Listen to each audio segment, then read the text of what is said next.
Welcome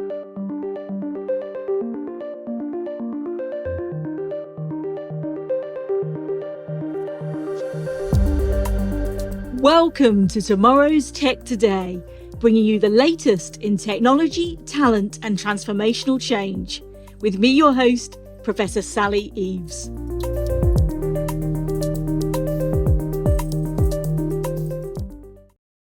Hello everyone and welcome to a Tomorrow's Tech Today special live from Splunk Conf22. Brilliant atmosphere and a great place, I think, to discuss one of the core themes of the event, which is all around security and how to address those concerns. I've got two amazing guests with me to discuss this topic. Firstly, I'd love to introduce John Frushour, who is VP and Deputy Chief Information Security Officer at the York-Presbyterian Hospital. Welcome.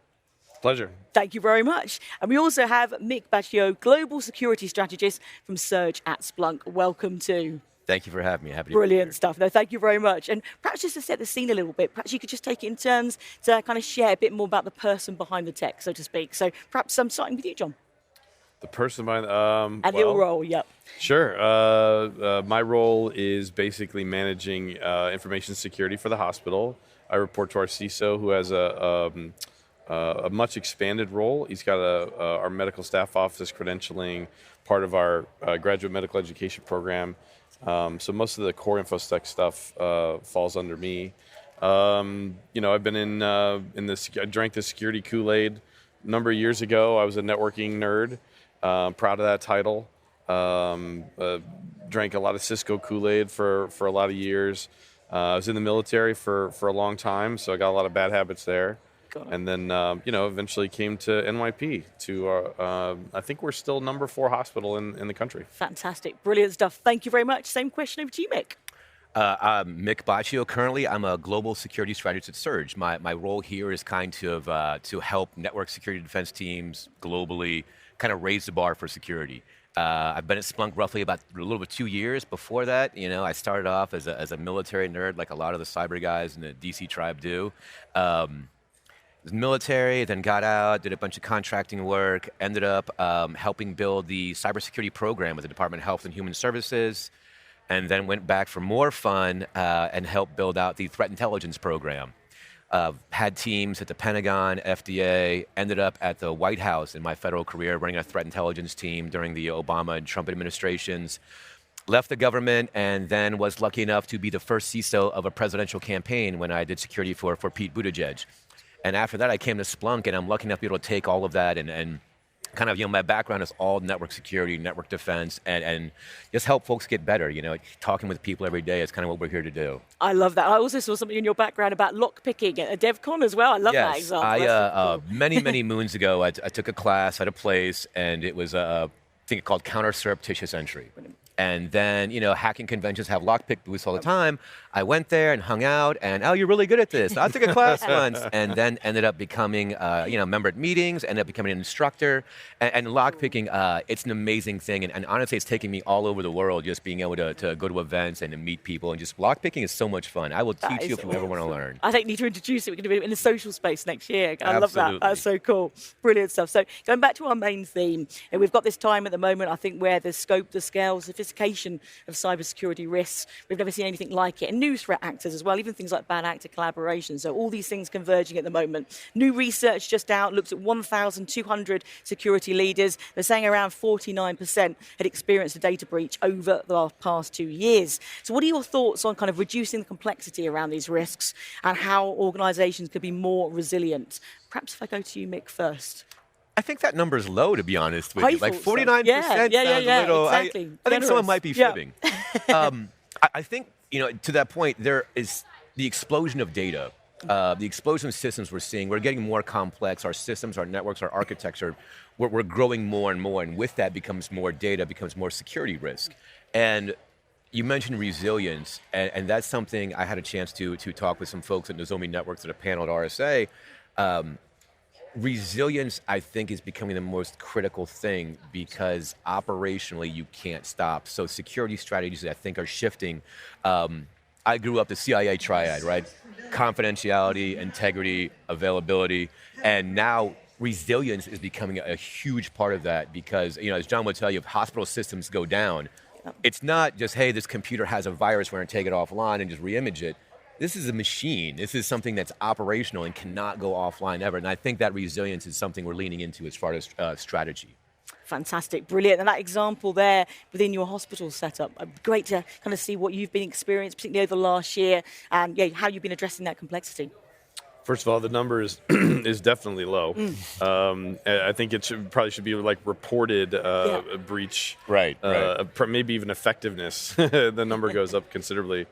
I think in the healthcare system, resiliency is probably number one, number two in the cyber risk, the list of cyber risks that we have.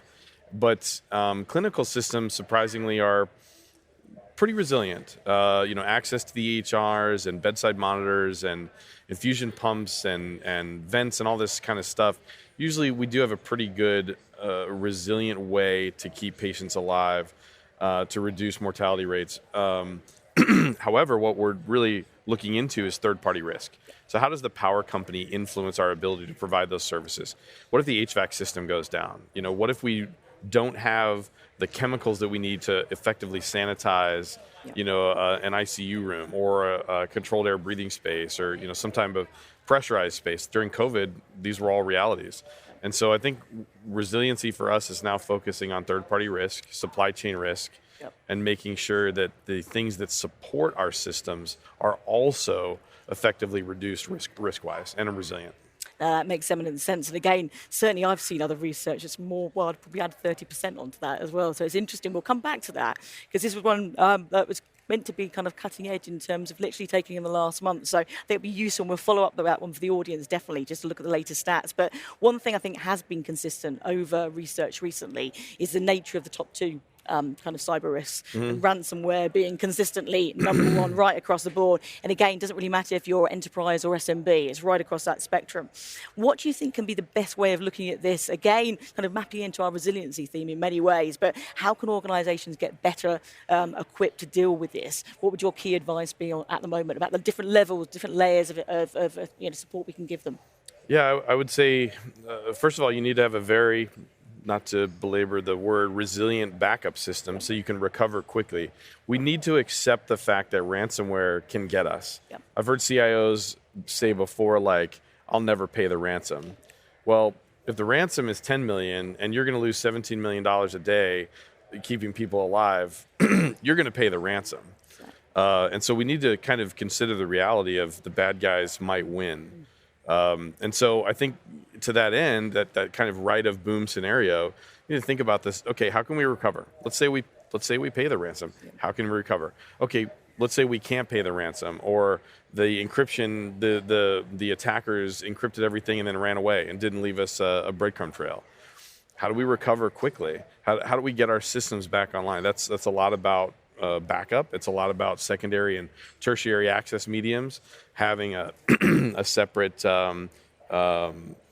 wireless network that might ride different channels that we use, different BGP links and MPLS links that we have back to our EHRs and our clinical systems and our biomed, and factoring all those things in. But I think the resilience or the fight against ransomware first is accept the reality that they might win and plan accordingly. Fantastic. Yeah, I totally agree with that. I'd also say things that are springing to mind for me is that we've got this overall kind of cybercrime economy, I would call it as well. The cost 100%. of entry has come down massively, hasn't it? And I think we're going to see more of that. To echo John's point, ransomware, you will... we did a study, SURGe put out a research paper, a white paper, it's out there, took 10 different ransomware families and kind of like, which one's the fastest, right? And it turns out you've got between 4 minutes and maybe 4 hours to stop. Wow. But the ransomware binary is the last thing to execute on your network. When you look at the lifestyle of ransomware attack, and the New Zealand CERT does a fantastic job of mapping it out, it mirrors an APT attack, things that I've tracked historically throughout my career. Ransomware, that's the last stage of the attack. So before that, the bad guy is in your network. I think Mandiant had a thing, was 5 days. You've got 5 days.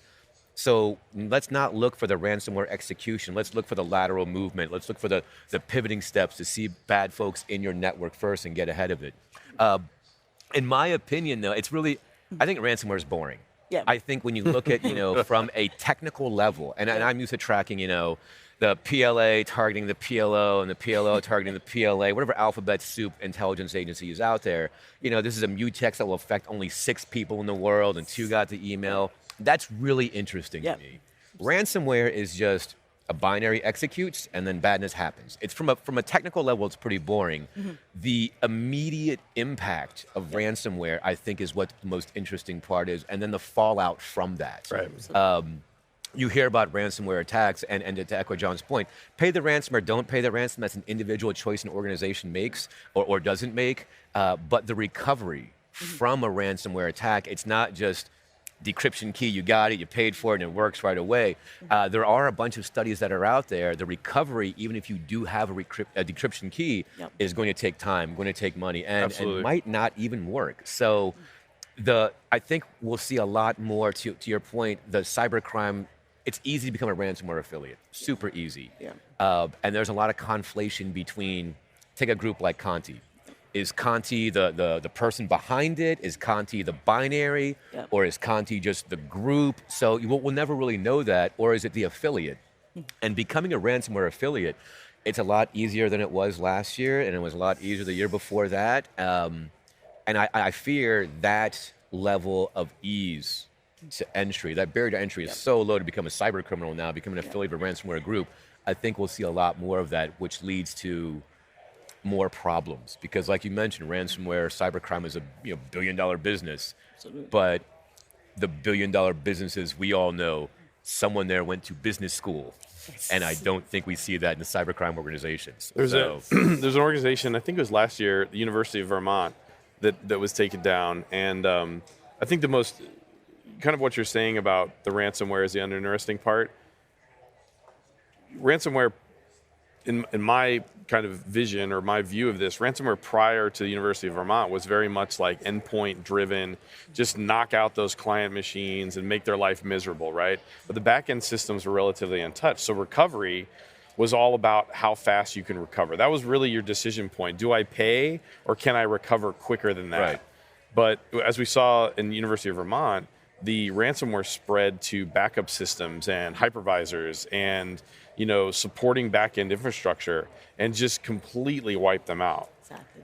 And so their recovery time was very, very long. And I thought that's at least what I took away from that is wow, this is not, ransomware has, I think maybe the attackers find it boring. And they're like, let's forget endpoints. Let's go after the inner castle keep now. Yes. And I think the first time I had seen something like that was the Sony breach, 2014, 2015, around that time frame. Yep. Where the it email was stuff, just like a ransomware attack, or an attacker was in your network, laid dormant, map drives out, Absolutely. knew your entire network map better than your engineers do. And then when it came time to go, and when that happens, then you have that 4-minute to 4-hour window. Absolutely. And there's nothing you can Absolutely. do. So, try and get left of that boom, and I hate that phrase so much, but get, left of that binary launching and develop that strategy. And I think we're getting better at that. But I think more organizations have to build that in. And just, to echo John's point, ransomware is a thing we're all going to have to deal with, and it's not going away. And I hate it that it's not going away. Because from a technical level, like I said, it's not very complex. Is this your petition to ask attackers to step up their game? Please pack your malware more. Right. Please do better. I think that barrier to entry is getting lower. And also, that's just the ransomware part that we know. And then shifting over to ICS systems, OT systems, that sprawl is getting bigger. Absolutely. And I think more sprawl, more threats. Exactly. It's the age of convergence, creating these opportunities, but also potentially creating these gaps as well at the same time. Isn't it? There you go. Absolutely. And again, ransomware, like warranties and insurance, I think, is a slightly interesting take on this as well. And the fact that, again, there was some research, I think it was IDC, was saying that about 18 months' time, potentially a number of firms would not be able to offer that anymore because those ratios, the gaps are just getting higher and higher. Again, getting ahead of it couldn't matter more, I would say, absolutely. And again, if we look at other kind of vectors of change, I think that are going on at the moment, obviously the one that's affected everyone for the last 2 years or so has been COVID. And again, another catalyst for different types of threats and kind of preying on the most vulnerable areas, for example, about, fake messages from WEF or a different health organisation, for example. What have you seen as the biggest sort of impact from that and how organisations have pivoted to those types of threats? So really the COVID impact, Mick. I think the biggest impact I've seen, or just the biggest change, is just the, not apathy, but folks are burned out. Yep. Folks are just tired. Yep. It's hard to maintain that diligent security posture 24/7 since what, March of 2020. Exactly.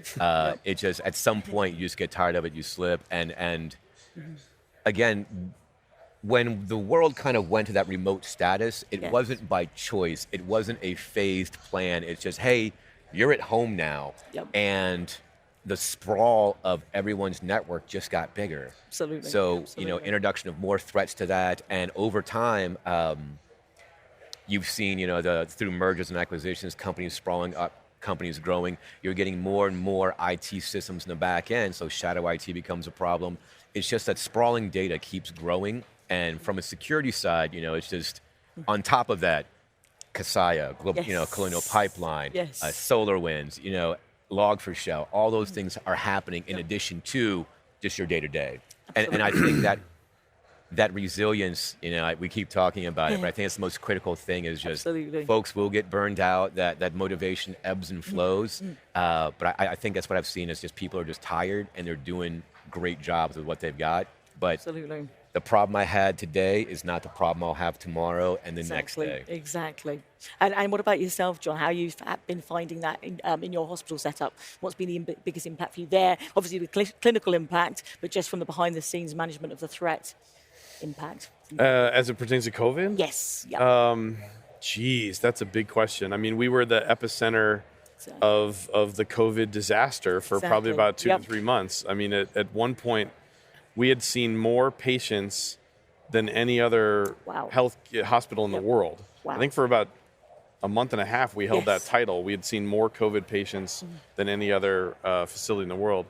I think, first, it was a lot about just organizing our response and organizing the clinical response from an identity perspective. Yes. Yep. So we brought in, I remember being on a phone call with, it was either a bus driver or whoever was in charge of the bus of 50 nurses from Cleveland Clinic that drove down that just wanted to volunteer. And this is before we had the Mercy, the Navy came and brought their ships, into harbor, or we had, soccer fields turned into triage clinics, and we had the Javits Center turned into kind of an open ICU or area. I remember talking to them and hey, I've got 50 nurses here. They're ready to help you and triage patients. And I'm like, are they credentialed?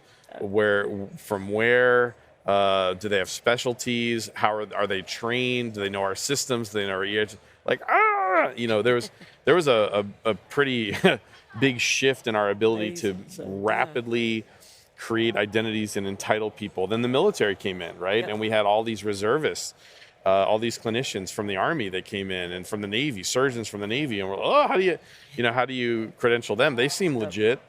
And so from an identity perspective, I think we really got in a rocket ship and took off with digital identity. And we recognized really quickly, I think the learning lesson, I don't know if this answers your question, but I'll say it anyways. The learning lesson was digital identity is now the foundational principle of darn near everything that we do. So we try to encapsulate everything about our workforce in their digital identity, their behavior, their access, their authentication, their authorization, their birthright entitlements, and that gives us a baseline by which we can then audit and view, bad activities and anomalies and what's going on in the network. The security, I think Mick would probably agree, most of the perimeter in security has moved away from the firewall and that outer shell to that weakest link, that the ding dong that clicks on the wrong email, right?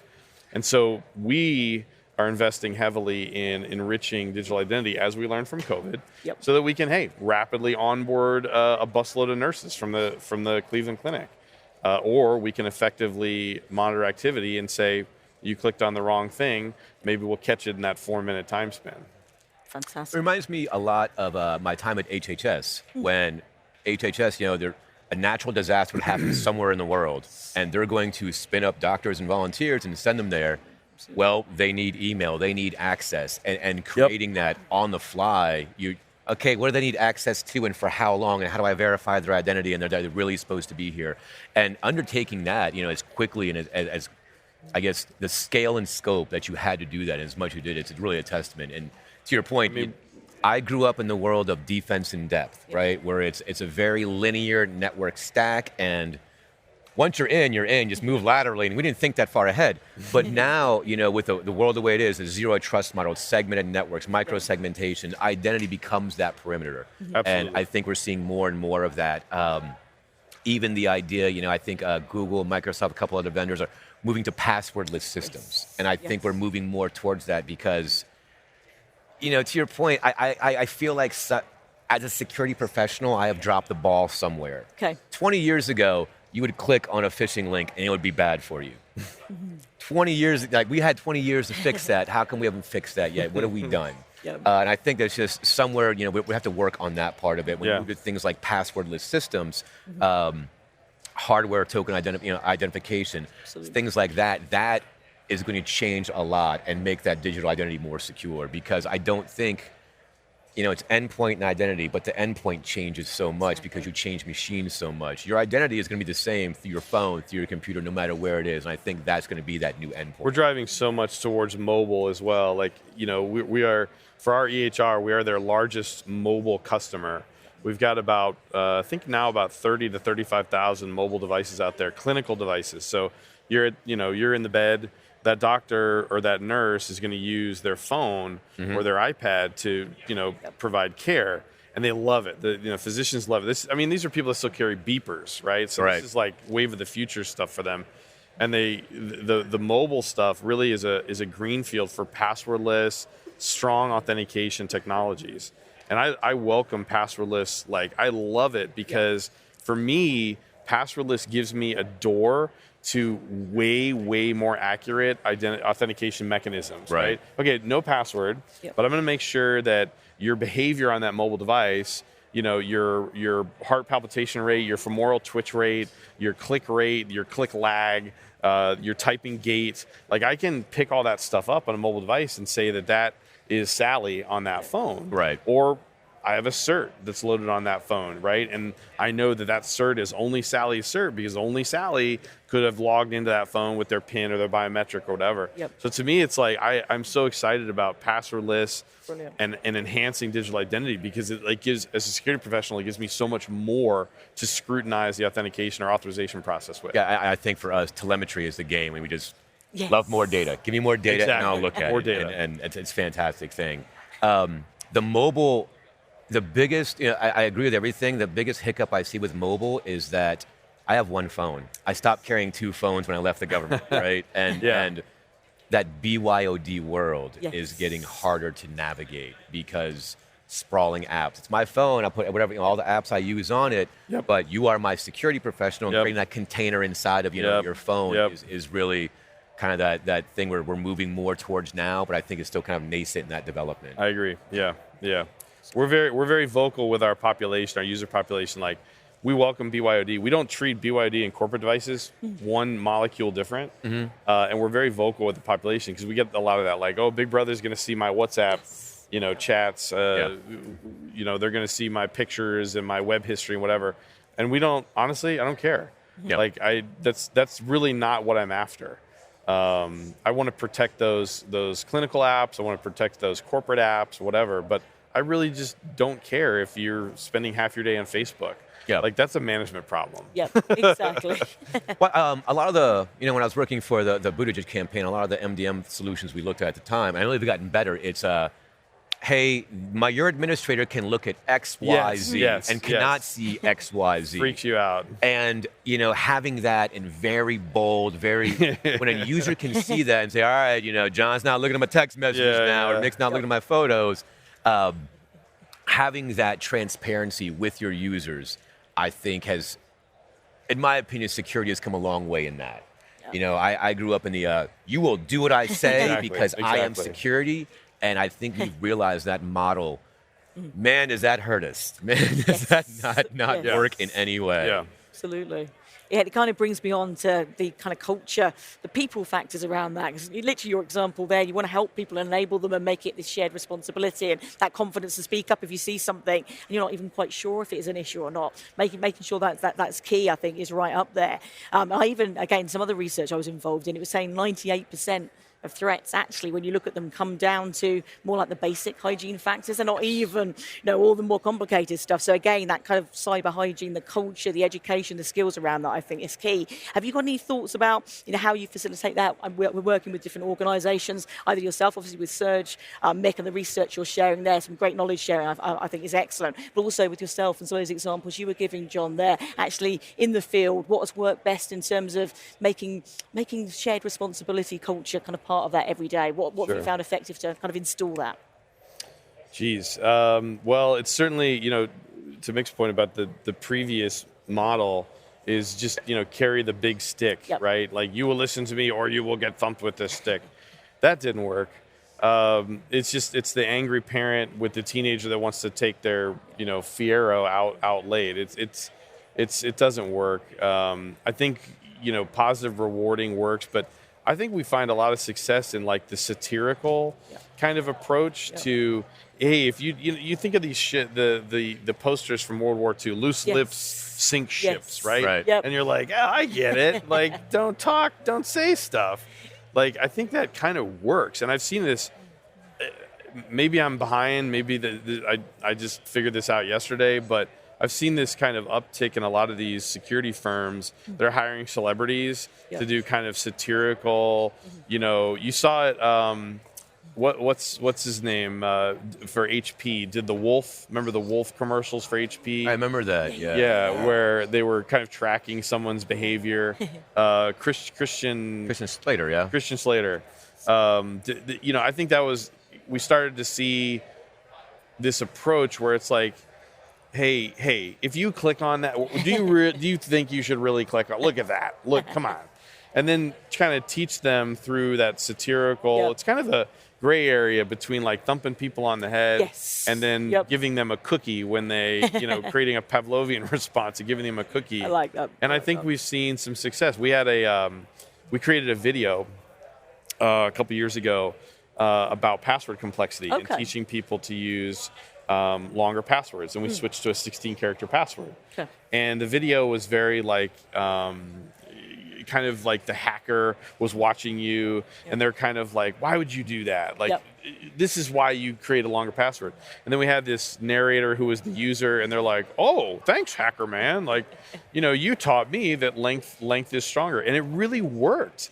People giggled at it. They understood kind of that gray area of satire that we were presenting, and they came away and they're like, all right, so a longer password is stronger than something shorter with special characters. Yep. And then, I think our adoption of 16 characters, in my opinion, went really well. It's hard. You've got clinicians that are typing that in a lot.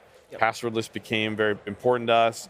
But yeah, I think educating our staff, enabling them to be security professionals through that delivery mechanism worked for us. That's brilliant. I've seen a great one with gamification, but also gaming more broadly as well. Mm-hmm. So something recently is a kind of competition that's just closed, actually, and it was kind of doing outreach, like how can we change a narrative on what a career, for example, in cybersecurity looks like, how we can get more diverse experience in. And we did these competitions. I was one of the judges and mentors on it. People used like a gaming device, went through all that process and learned along the way, but they kind of be a hacker for the day. Do you know what I mean? And learn through those roles and kind of see it from a different perspective. And it was so creative. It really was super cool to see that bring to life. So again, that education piece within organizations, but even before you get to that, gamification works. Well, 100%. I mean, Boss the SOC here at Splunk, we just closed out Monday. I think it was around 1,400 folks, 400 or so on. So like Boss the SOC is a network defender, blue team, capture the flag. Like it is exactly, if you're not a Splunk user or a security user, you will learn how to do Splunk. You will learn how to look for incidents, look for data inside of it.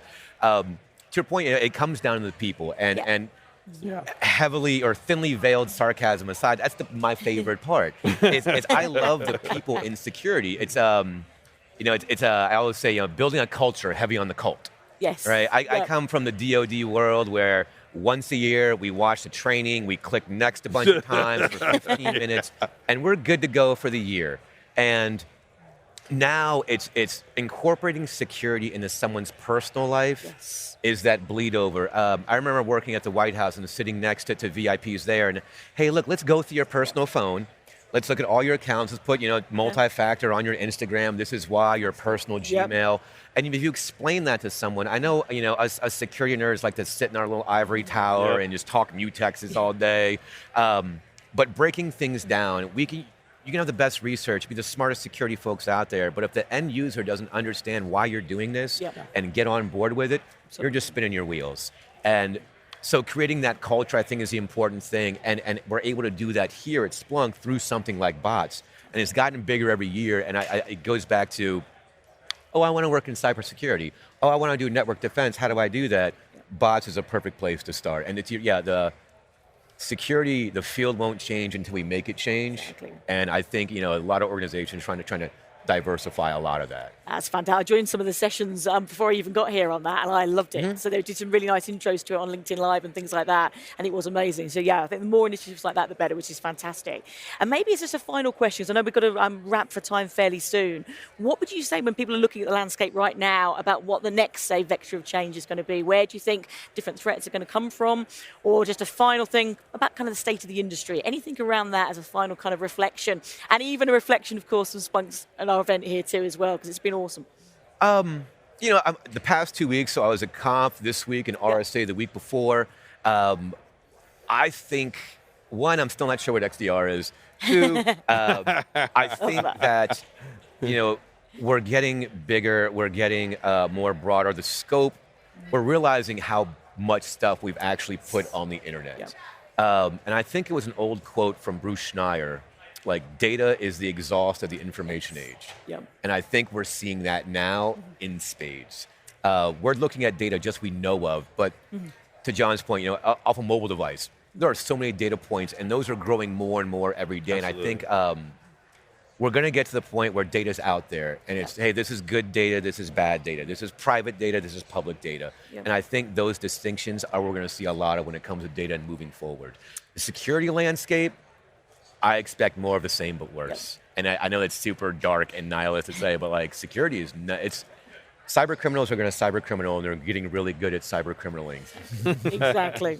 Now they're all at home too, so they have nothing to do. But very good. And John, final thoughts from you around those as well would be fantastic. Geez. Where are we going? I think data is definitely the answer. In all aspects of security. One of the things that we were recently focused on was kind of the things in information security that we don't think about that are giving away data that basically gives an attacker a lever up. Think about when you visit a website today. You've got, 12, 15 different marketing trackers on that website that are picking up data and basically creating probably what would be considered PHI about you, and then passing that off to Amazon and passing it off to Google and whatever. I'm guilty of being a TikTok addict. They got me. It's terrible how much time I spend on TikTok. But there's TikTok trackers now. I just learned that, and I'm like, that's why it's so good at knowing what crap I like. And so I think that's kind of the amount of data that we traditionally have not focused on. I think is our biggest kind of, not biggest, but one of the biggest areas of risks. Maybe you call that third-party risk. Maybe you call that supply chain. I don't know. But I definitely think that the data we're giving away that we're not even aware of is kind of our future investment.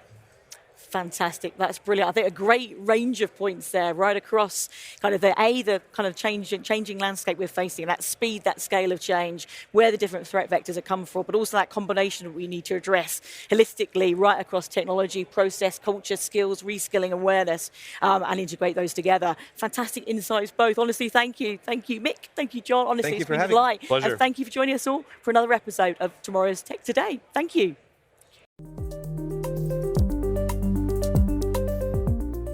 Thanks for listening to this episode of Tomorrow's Tech Today. If you enjoy what we're doing, please subscribe to us and leave a review. It really means a lot. You can also follow us on Twitter and Instagram and see more behind the scenes video footage on YouTube. Thanks for listening.